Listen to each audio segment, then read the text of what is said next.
I grew up in Chicago and came to Alaska 25 plus years ago. Now, I am an assistant professor of business at Alaska Pacific University, and this is after about a 10-year stint as the president of a prolific ad agency. But I didn't come to Alaska for the advertising. I came here for the mountains. Before I spoke the language of triple bottom line and return on investment, I was a climber. I was a mountaineer. I was a 200 nights a year in a tent kind of guy. Sometimes it was a snow cave. But as a youngish climber in a new place, it was difficult to find mentors, people that I could learn from. Now, classically, a mentor is somebody in your life that provides guidance, inspiration, motivation, and is a role model. These are the people that have gone ahead and they've done what you want to do. That was, and it is, hard to find in climbing. Alpine climbing is one of those sports where your partner should be about as skilled as you. Usually you travel in rope teams of 2, maybe 3 people, and you take turns leading, swapping out who's on the front. If the same person stays on the sharp end of the rope, they could exhaust themselves. The problem that I had was that the very best Alaska climbers, they didn't want to climb with me. I mean, who could blame them? And really, the best climbers in the world, people like Lynn Hill and Jeff Lowell, man, they were way out of my reach. These were people that were on the cover of magazines. So I surrounded myself with people that had about the same experience as myself. I didn't really get the knowledge, the counsel, the challenge, and the support that comes from a traditional mentorship relationship. Until I discovered a book that was packed full of mentorship. Sort of. Accidents in North American Mountaineering. This 4 by 8 inch, 72-page treasure outlined all the previous year's most significant and teachable accidents, analyzing what went wrong to be able to help climbers prevent similar fates. I would pore over the pages of this book, and I was drawn to such gems as the victim was climbing on uncharted terrain with significant exposure. Having an escape plan would have made a difference. Or the classic, we are only as good as our information. Plus, this little nugget, a little extra caution is better than any emergency equipment. I later discovered that this is called industry knowledge. So each fall, I would make the pilgrimage to the gear store to buy the latest copy, and I would devour it in one sitting. So this book had actually been published since the 1940s, but in it, I discovered my anti-mentors. If I couldn't find the climber I wanted to be, then I could absolutely, definitely find the climber I didn't want to be. So this was eye-opening for me. First of all, I was not a world-class climber. I was an intermediate climber. And I could really relate more to the people inside the book, because they were a lot more like me. There were lots of intermediate climbers making epic mistakes in the pages of accidents.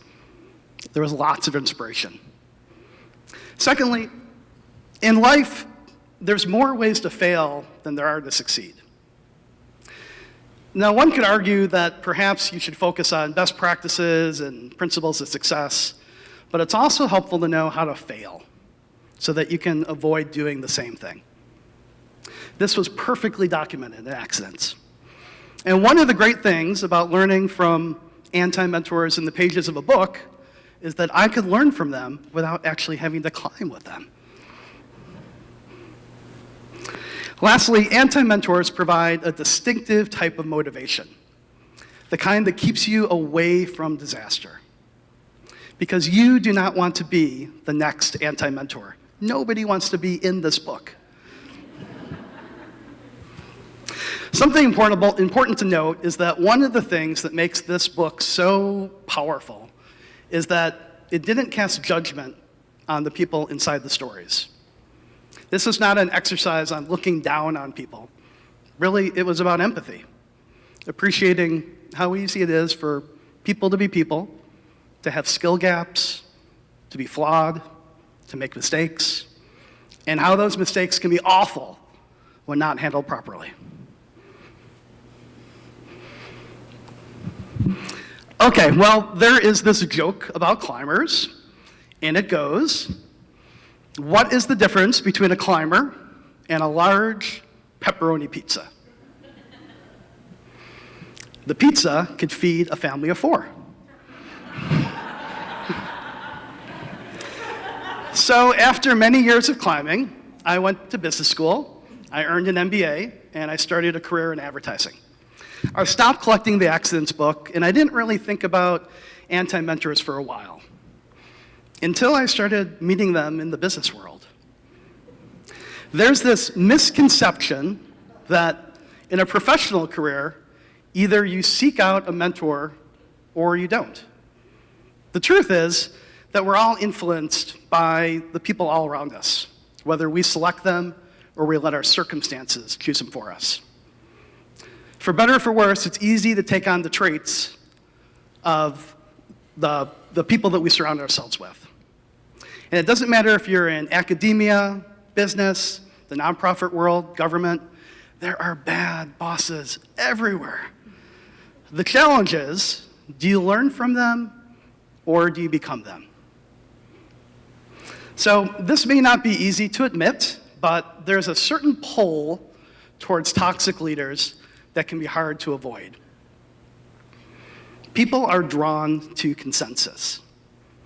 The term groupthink, coined in 1972 by Irving Janis, describes this very real phenomenon that groups will often set aside their own beliefs and make bad decisions because they want to fit in.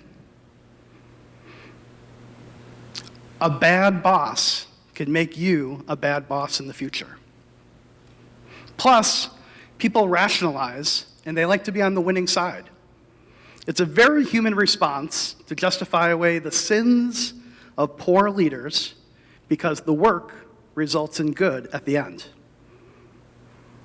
But how you get there is important too. And bad behavior can become a slippery slope. If people are never held accountable for their actions, it's easy to engage in worse and worse behavior. But there's a different path. You can learn from your anti-mentor's actions. You can take the best of what they do and improve upon the worst. Now, if you're with me and you agree that anti-mentors can be a positive influence, let's talk about how to identify an anti-mentor. If you're looking for one of these, you need to look for 3 characteristics. First, they need to be somebody who has gone ahead of you, career-wise. Mentors and anti-mentors give us a glimpse into what our future could look like. And it's hard to learn from peers. Second, they need to be relatable. If there's large differences in who they are from you, things like gender, level of education, industry, it can be difficult to see yourself in their actions and to learn lessons from their actions. Learning from anti-mentors is about empathy, and greater connection leads to more empathy. Lastly, you need to be specific about what actions you want to learn from.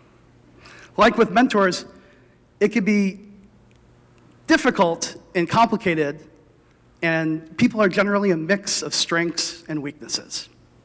If you want to learn from them, you have to identify the specific things, certain actions that they've taken that you want to do differently. So you can imagine a situation where somebody schedules repeatedly meetings and cancels them, right? And the 12th time you go to their office, it'd be easy to get frustrated, only to hear from their secretary that they overscheduled and they wouldn't be able to meet you. But really, this is an opportunity. It's a chance to do the opposite when you are put in the same situation. Actions like these, from these wonderful anti-mentors, can experientially teach you to be more respectful of others. So while my anti-mentors now are not teaching me to avoid deadly falls, I'm still learning important lessons from them. So I challenge you to think about 2 or maybe 3 people in your professional life who are ahead of you, relatable, and specifically awful. What can they teach you? So I want to leave you with a mentorship type quote that has been attributed to Isaac Newton. And he has said, "If I have seen further, it is by standing on the shoulders of giants." And I would add to that you can learn from both good and awful giants. Thank you.